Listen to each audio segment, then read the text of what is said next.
In terms of digital design and architecture, one of the main components within architecture is for us to be drawing and visualizing the buildings that are then ultimately going to get built.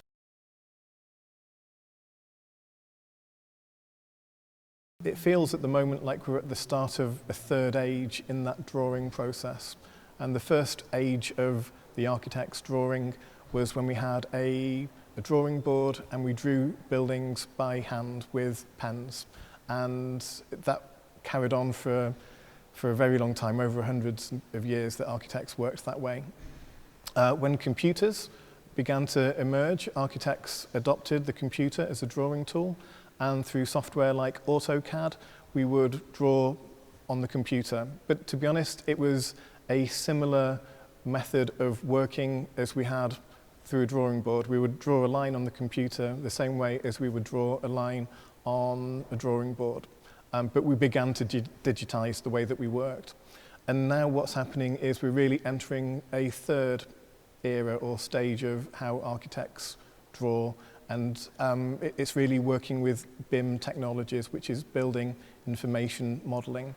So instead, we're still working on the computers, obviously, but instead of us drawing a building by just drawing a series of lines that represent the finished building, what we're now doing with software like Revit and other BIM technologies is building a computer model of the building that comprises of various different components, all of which have physical characteristics.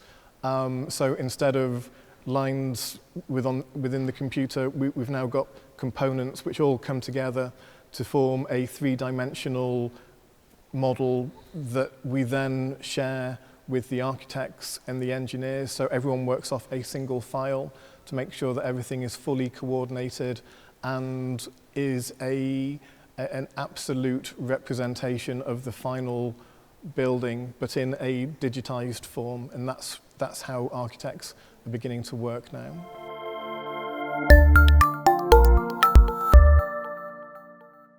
In terms of VR and how VR works within the architectural industry, there's two different ways that we're seeing this technology work. The first is when we're giving a final presentation to a client and really want to immerse the client in the new design that we've created. In the past, it would have just been through a visualization, but a computer render or a flat 2D image that represents the building. But what we're able to do now is put VR goggles onto a client and really bring them into the building so that they can walk around the building, that they can experience all of the building as it will be built, but as much earlier on in the design process. So it really helps the clients understand the final building in a way that a 2D drawing just simply can't do in the same way. So it really immerses the client in the building.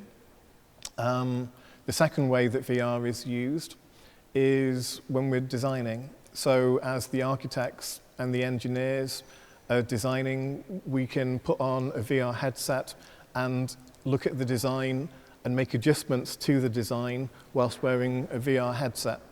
And then in terms of some of the emerging trends with digital design in architecture, one of the main areas that we're seeing a lot of development in is parametric modeling. And this is whenever we're able to set a series of parameters within computer software and allow for the computer to then produce a number of different options that all work to those parameters. So we could adjust the building height, the area, the class of accommodation, these kind of things. And through parametric modeling and very sophisticated software, what we're able to do is let the computer produce maybe 10, 20 different massing options that all work to those same parameters. So whereas previously an architect might have taken a week or two in order to produce a number of different, or that many options through parametric modelling, a computer can really reduce that down to maybe 2 hours, let's say. So it's a way of really aiding an architect develop and go through a design development process. And within Genpro, we've developed our own software called Mastermind. And what Mastermind really focuses on is the production of a master plan. So we could take a site, whether it's in Moscow or New York or anywhere around the world, and it could be a site we can adjust, and we digitize that site, we bring it into Mastermind, we define the area of the site, and then there's maybe 30 or 40 different parameters that we set within Mastermind, and it very quickly is able to produce a number of different master plans. So whereas that process might have taken weeks for us previously, with Mastermind it may take just a day, let's say. That's not to say that there isn't a role for the architect and that Mastermind produces a finished design. It's not able to do that. It doesn't think creatively and it doesn't think rationally, but it's able to just kind of quickly work through and design things to fix parameters. So there's always a role for the architect still, and we lead the process, and we critique the options which Mastermind is able to produce. But it really helps us understand like how massing can be located on a plan, and helps us really understand the scale of a development. So it's a design tool rather than providing a final solution. But it really helps us during that design process.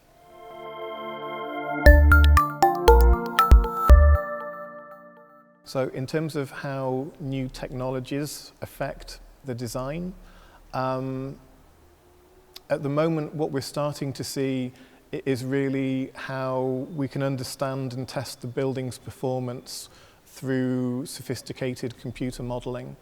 That might be working with fluid dynamics to understand how fire and smoke would pass through a building, or just working and understanding the thermal performance of the building. So the more sophisticated the more complex we're able to create a model of the building, that means that we're able to more accurately test the performance of that building for any of these different criteria.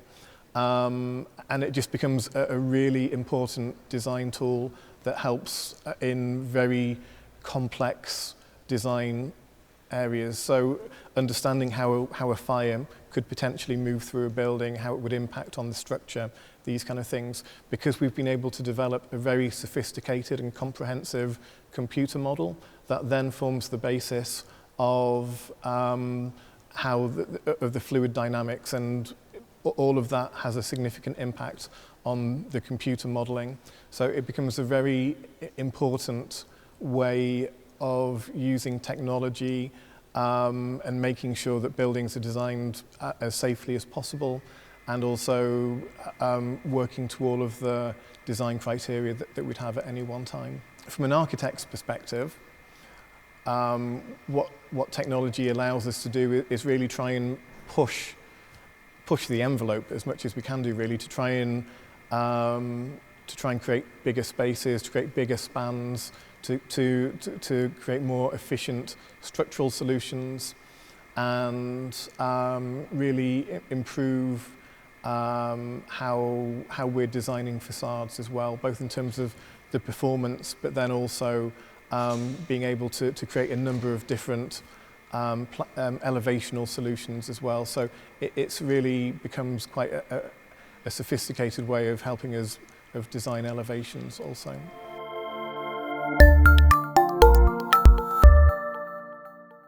In terms of digital fabrication, I think at the moment, from working back in England, what I've seen is that there's quite a transformation at the moment in the way that the construction industry is working, and moving from traditional construction methods through to working with a more modular construction. So it's really about the automation of the construction industry. A traditional project or building, everything happens on site. All of the construction, the foundations, the cranes come in, the concrete frame is built, and then the facades are constructed around that. What's starting to happen now is the emergence of modular technologies which can rapidly improve cost and time for construction. And I've recently been involved in a project in England for the world's tallest student tower, which goes up to 35 stories in height. So this is working using modular technology to effectively to build all of the student units. So it's a combination of a traditional basement, and then we build up a core, a concrete core, and then around that modules which are constructed off-site are then brought to site one after the other and stacked around. So the actual construction time on site is reduced by maybe 40 to 50%. It's a huge saving.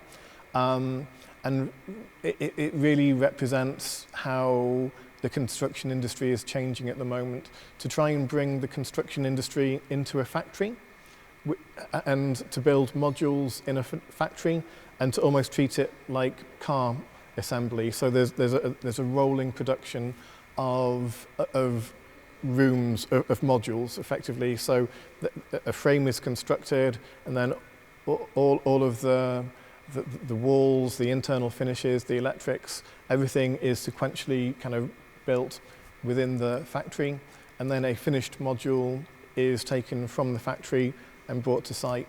So it becomes a much more efficient way of building. There's huge savings for cost and for time, but also health and safety, that the quality is greatly increased.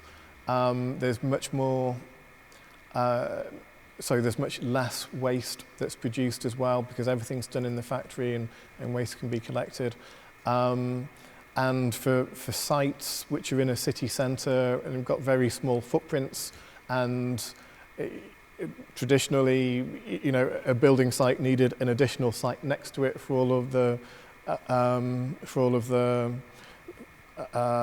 temporary facilities that were needed for rebar and for all the builders.